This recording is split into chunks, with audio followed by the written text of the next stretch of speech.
Alright, ladies and gentlemen, today is going to be a pretty short video, relatively. I mean, I have some, 38-minute long ones, but I don't think I'm going to get that far into it today. Um, but today I just want to talk about a little bit of Greek and Roman mythology, how it reflects in some terms of alchemy. Some people may try and refer to that as chemistry. I used to at one point, back when I was still a student of the indoctrination academies that we call college. Um, but I'd like to get started. So, in both Greek and Roman mythology, there's Father Sky and Mother Earth. Mother Earth is known as Gaia, and Father Sky is known as Uranus. Uranus, was the father of the Titans. And the one who castrates him and removes him from power is Saturn. Okay, in Greek mythology, this is Cronus, but in Roman mythology, this is Saturn. Now, in Latin, Saturn's actual name is Saturnus. Now, this is important because through occult phonetics and just an understanding of language, really, Saturnus is Sat-Uranus, which really is Set-Uranus. Now, if you think about Egyptian culture and their mythology, Set kills the sun. Set blocks the power of the sun. Okay, well, Saturn's corresponding metal is lead.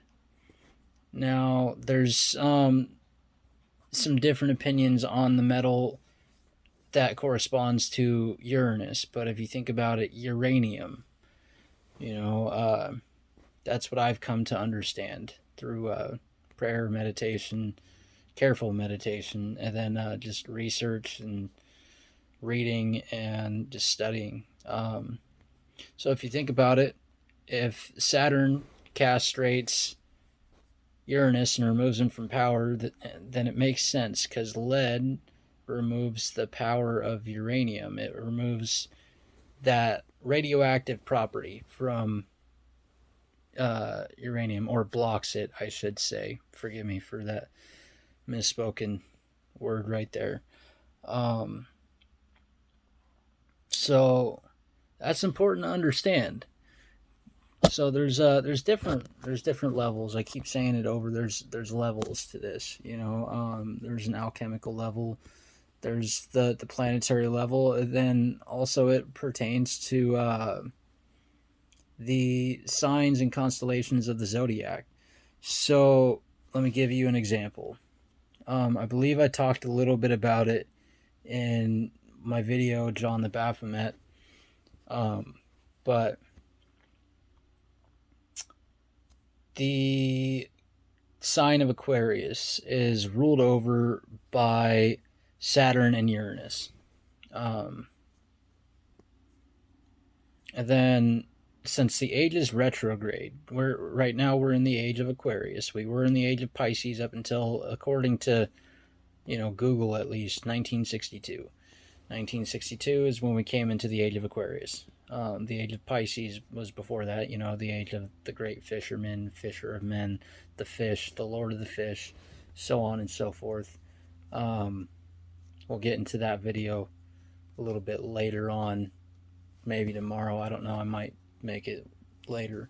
But, so the age of Aquarius is what we're in now. And the age is retrograde, so that means that they're going backwards. So the next would be Capricorn after the age of Aquarius. Lasts approximately 2,160 years, from what I've been told, and from my further research beyond that.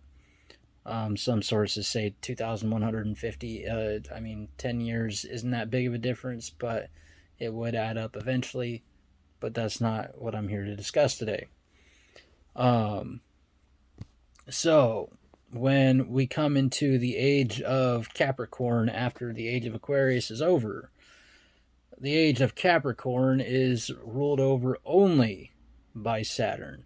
So there's one way that Uranus is removed from power by Saturn. Um, Now, oddly enough, there's several different symbols for Saturn. One of them is the serpent. One of them is the scythe, because Saturn is the god of the harvest. He's father time. And another one is a crown. And another symbol is the unicorn, which is weird. So I'll get into a little bit about the unicorn later. But there's some occult phonetics in that right there. Just slow it down, sound it out. Like certain words, you need to really play with different ways of language. For example, word splitting. Splitting words. Like my one of my mentors, the perfect example that he gave me was the word asking. Right. So as a king, it is your job to search out and seek and find the truth of matters. So that is why the king would ask questions. You're as the king, as king, it is your responsibility to find the truth. So that's one way. Then phonetics, like we talked about.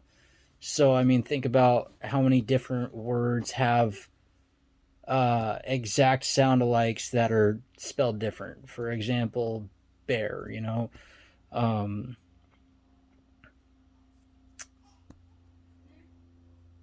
To bear arms, like in the Second Amendment. It's not talking about like the arms of a fucking grizzly bear.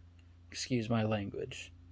It's talking about carrying. It's talking about carrying arms. But then there's bare as in like down to its minimal. So if you're bare naked, you're basically buck naked. You have nothing on. Down to the very base. So there's the animal, there's the action, the verb, and there's another, like, I forget what form of language that is, what form of grammar that is. But language is ambiguous. Many of the words that we know of have multiple meanings. They have other words that sound exactly the same but are spelled differently, and it's done so for a reason. It creates a lot of confusion in people. I remember growing up just trying to remember, when I was a little kid, trying to remember why we had so many different words that sounded the exact same. Like, oh, do you see the sea?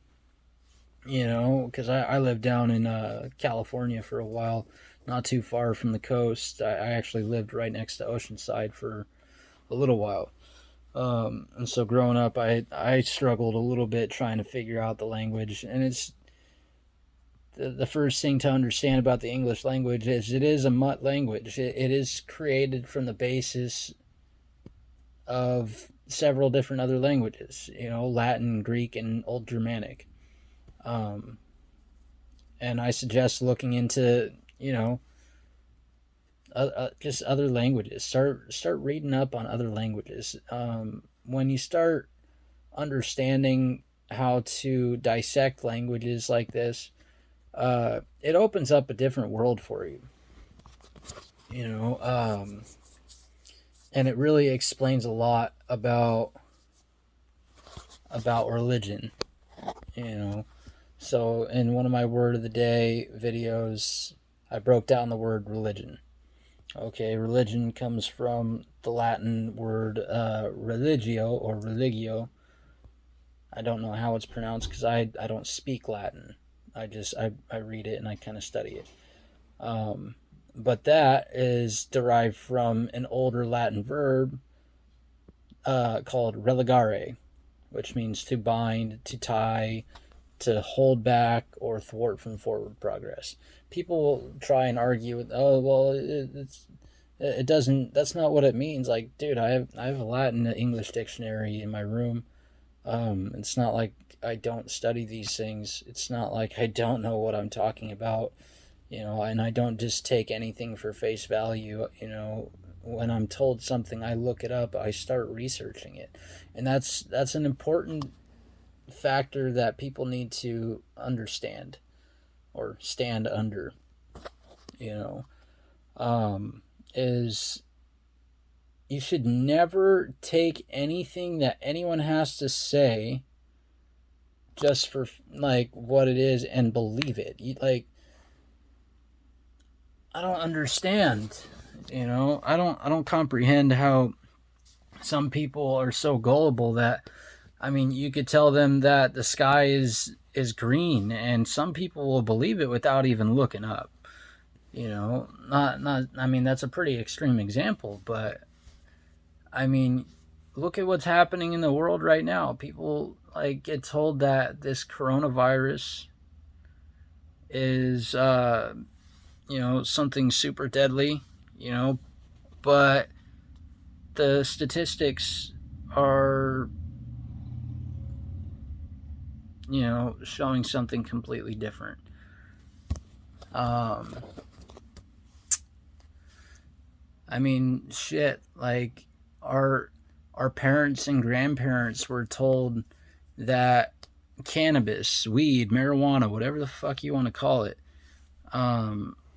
was dangerous and is some gateway drug, and it's gonna, turn your kids into vegetables, and no, like, you're not gonna be able to function. You're just gonna be a couch potato. Some of the hardest working people I've met in the world are high 24/7. So like the power of suggestion and persuasion is such a powerful tool. And it's not like our government doesn't know this. I mean, the CIA has admitted to trying to use mind control through the power of LSD. Well, when they found out that it didn't work, all of a sudden, within the next 10 years, we have the war on drugs started by Nixon. So history, language, these are important things to research. And I don't just mean read and, like do a quick Google search, because Google is very, very deceiving at times. I mean, get books. Like, just start downloading some audiobooks or something. It's not hard to read, you guys. Like, I know in my heart that people are a lot smarter than what they project out to the world. It's just they've created this world where they're so trusting of everybody and everything else around them that they hear something and they're like, oh well, that makes sense to me, and that's the end of their cognitive function right there. They don't look any further into it. And even myself, like, take what I fucking have to say with a grain of salt, and like, either find it interesting and do your own research on it, or disregard it and just move on with your life. Like, I'm not begging for your attention right now. I mean, I have everything that I need. I am lacking nothing in life. I have a beautiful family. I have a good job. I have a place to stay. I have good food in my belly pretty much whenever I want to. That's another thing, is pay attention to how your body reacts when you eat food. Because your body will tell you if it likes something or if it doesn't. And, pay attention to how your body reacts when you do specific things, specific activities. If you go out and you hurt somebody, and all of a sudden you have like an actual pain like in your chest that's caused from like anxiety or sad feeling, like obviously that's not something that you're supposed to be doing. You're not supposed to be hurting people.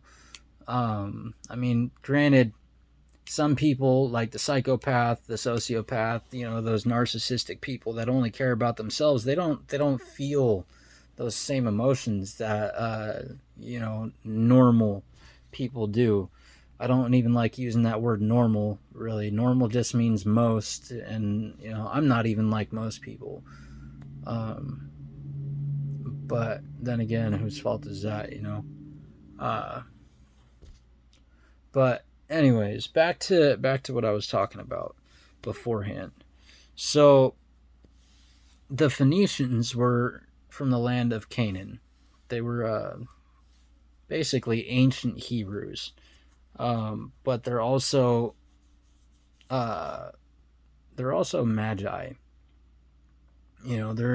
They're sorcerers, so to speak. They understand the power of language and psychology better than most people you'll come across. Um, I mean, I could sit here and talk about brain chemistry and neurobiology, but it's not going to be as interesting as some of this other stuff. But again, if you want to learn about some of the stuff to a further extent, like neurochemistry and neurobiology, I highly recommend that you go to Mark Passio's website, whatonearthishappening.com. Within the first 5 podcasts that he does, he breaks down, the brain structure and what happens if there's an imbalance in the neocortex, which is your thinking part of your brain. It's your higher mind, your higher brain, and it deals a lot with choice and intellect and like just higher thought function is what it deals with. But again, he talks about all this at length. Each one of his podcasts is 2 hours long. You can download it right off of his website. That's what I do. I just sit there and I like while I'm working, I'll listen to podcasts. I'll listen to some YouTube videos. I'll listen to occasionally music if I'm in the mood for it. Basically I have to be in a weird mood in order to want to listen to music at work nowadays. Now it's you got to find balance. So while I'm at work, I like to learn, and then when I'm at home, it's more about the spirit and trying to teach people. And this is what helps my spirit, is reaching out and teaching people the things that have ultimately helped my life improve and grow, and helped my spirit improve and grow, and really try and be more like this will of creation, this God that everyone talks about. And not in the sense of like creating a whole world, but or a whole universe, but really just trying to be unconditionally loving towards people, and not just the people that I call my family or my friends, but really all people. So the Phoenicians, they traveled through up into Greece, but first, before Greece, they stopped in Egypt.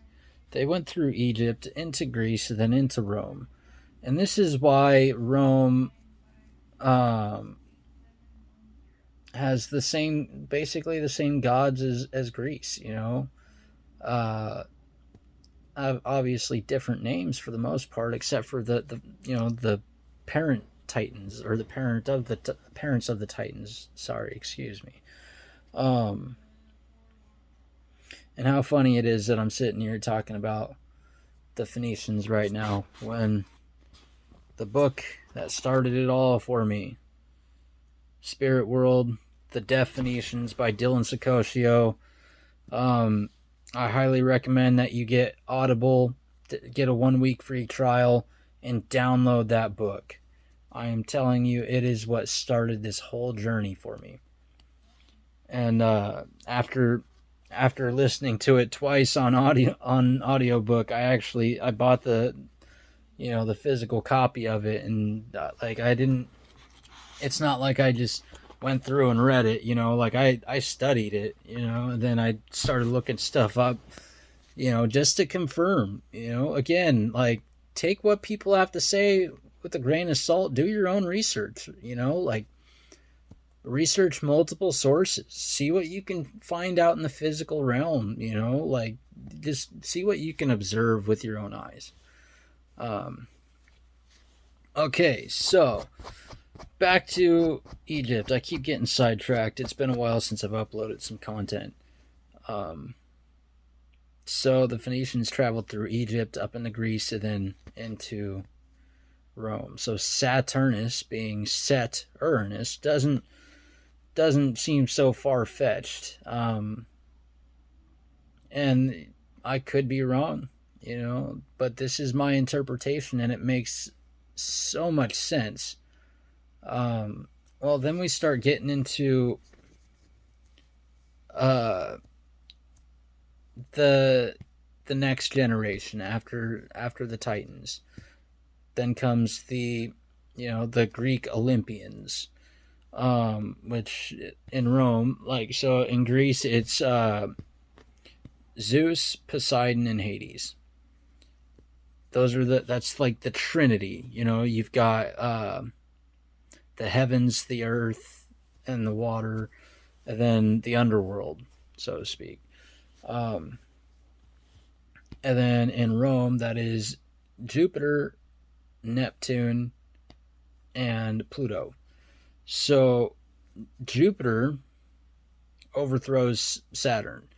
Well, Jupiter's metal is tin, which is actually known as white lead. So lead blocks out spiritual light, blocks out radiation.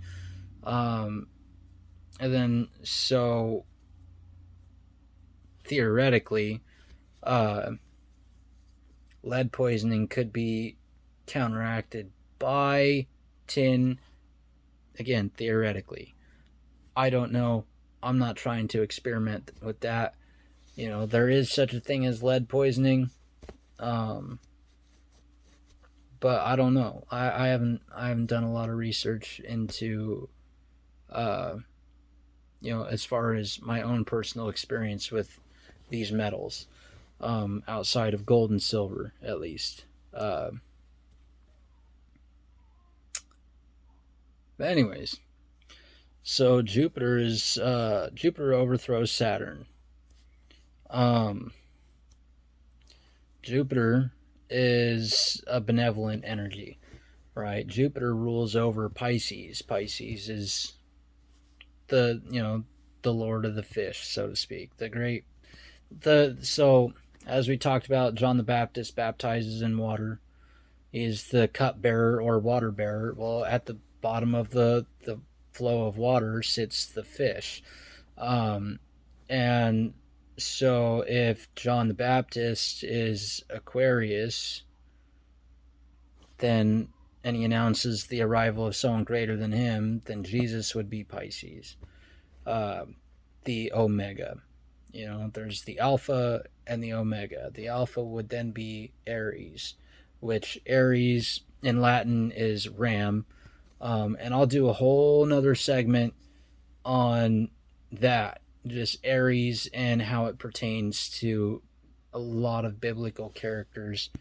But I would recommend that people start doing some research into the correlations between the constellation of Aries, the character Abraham, Amun-Ra, Brahman and Rama from Hinduism. Just start doing research on stuff. Just know that the ram horns were the sign of the Most High. It was a symbol of the Most High, and that is, if you look at the symbol for Aries, it is basically a ram. It's a ram. The ram is the Most High. In Sanskrit, the word ram, it means Most High. In Hinduism, the word Rama is the Most High. Now, if you take Amun Ra, which is, the sun at midday sun, when the sun is at its hottest, it's the Most High, city of the sun, so to speak. Rearrange the letters and you get Rama On. On is the city of the sun, and Rama is the Most High. So Rama On, the rearranged letters of Amun Ra, is the Most High city of the sun. So there's a lot of similarities between Hinduism and the Abrahamic religions, and then Egyptian mythology, if you want to call it mythology. Let's just call it a astrotheology, and then Greek and Roman. Just people need to start paying attention to things, and quit getting distracted so much by TV and music and all this stuff that we watch for pleasure. Look, life isn't all about pleasure.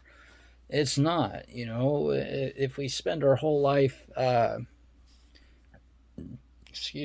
if we spend our whole life constantly seeking pleasure, we're going to screw our brain up and throw it into an imbalance. And go to Mark Passio's website and find out what brain imbalances are like. Most people suffer from a brain imbalance. I suffered from one for many years. I mean, even when I first started uploading content, I was suffering from brain imbalances. But again, all I got to say about that is just research again and again, always with an open mind. People are so stuck on this whole idea of science being the go-to and the end-all of all questioning and conflict and anything like that, But they don't realize that the scientific method requires you to have an open mind. It requires you to have that mind open to the possibility that you're wrong. Because it happens all the time. Einstein's been proven wrong multiple times, and everyone's spouted off at the mouth about how Einstein was so smart, and his IQ was so high. Fucking nonsense. Look, the guy's been wrong multiple times. Look, even Stephen Hawking, his go-to was theoretical physics. Theoretical physics. The key root word there is theory, is not proven.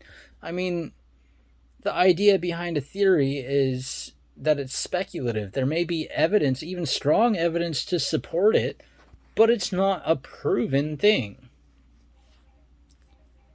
And that's why I laugh when people start saying conspiracy theorists and conspiracy theories are stupid and all this. Look, Epstein's Island was a conspiracy theory, prior to freaking 2019. Okay, then all of a sudden, now it's no longer a conspiracy theory, it's conspiracy fact. So the CIA's involvement in drug trafficking was a conspiracy theory until they came out and admitted to it. For those who didn't know, the CIA pushed crack cocaine into the slums of New York City in order to drive out the African American populations. Proven fact, and admitted by the CIA themselves. The CIA admitted to trying to use LSD for mind control. The CIA admitted to participating in false flag terrorist events in order to get people to give up their rights to privacy and even self-defense, because with giving up privacy comes giving up self-defense. The CIA has admitted to many things that were just conspiracy theories at one point. So if you get caught up in that word or that term conspiracy theory or conspiracy theorist, just know that there are so many things that were once conspiracy theory that were proven to be true. conspiracies happen. And theories, theories could just be an unproven fact. So you can call me a conspiracy theorist all you fucking want. I don't care. That shit don't bug me. I don't let that bug me.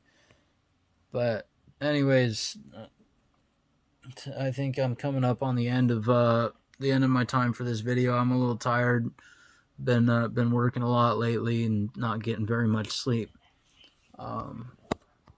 But anyways, I hope everyone is having a good day.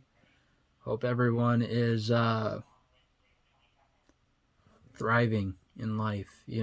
So long as you're using your life for good purposes. But anyways, hope everyone enjoys the rest of their day. Hope everyone enjoys their life today.